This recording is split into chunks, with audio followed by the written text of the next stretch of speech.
Bismillahirrahmanirrahim.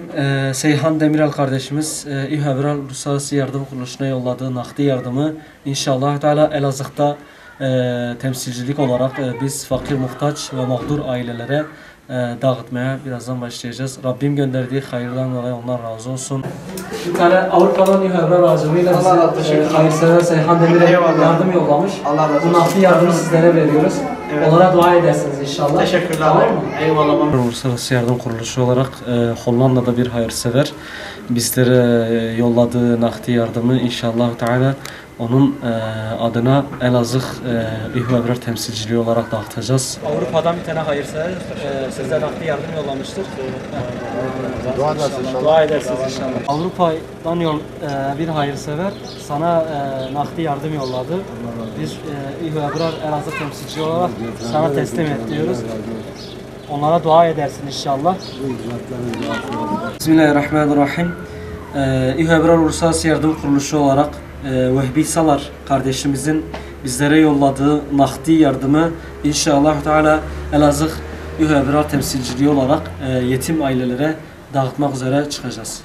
Bismillahirrahmanirrahim. Avrupa'dan İHA aracılığıyla Hollanda temsilciliğinden yollanan Vehbi Salar adına yollanan nakdi yardımı yetim olan ailemize ulaştırdık. Rabbim kabul etsin şimdiden. Allah razı olsun. Hayırlı olsun. Avrupa'dan İHA aracılığıyla Vehbi Salar kardeşimiz yetim ailelere dağıtmamızı istediler. Bunu size teslim ediyoruz. Biraz elinizi yetim müdür alıyoruz. Allah kabul etsin inşallah. Allah sizlerden razı olsun. Hayırlı Ramazanlar. Bismillahirrahmanirrahim. Ramazan ayının son günlerini idrak etmekteyiz. Rabbimize şükürler olsun ki yardım faaliyetlerimiz devam ediyor. İHA olarak yardım kuruluşu organizasyonu olarak mübarek Ramazan ayında dünyanın birçok yerinde yardım çalışmalarımız oldu.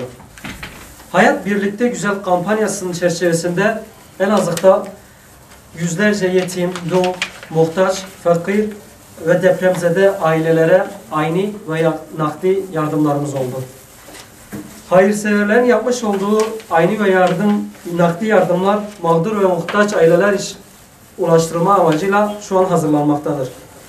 Vehbi Salar, Seyhan Demirel ve Hollanda'da ismini vermek istemeyen bir hayırsever bizlere yolladığı nakdi yardımlarla inşallah Teala yetimlerin yüzünü güldüreceğiz.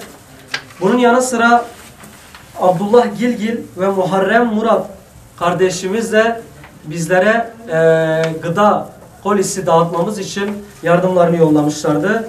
Onlarla ve diğer hayırseverlerle gönderdiği yardımlarla inşallah Teala toplamda 116 aileye umut olmaya çalışacağız.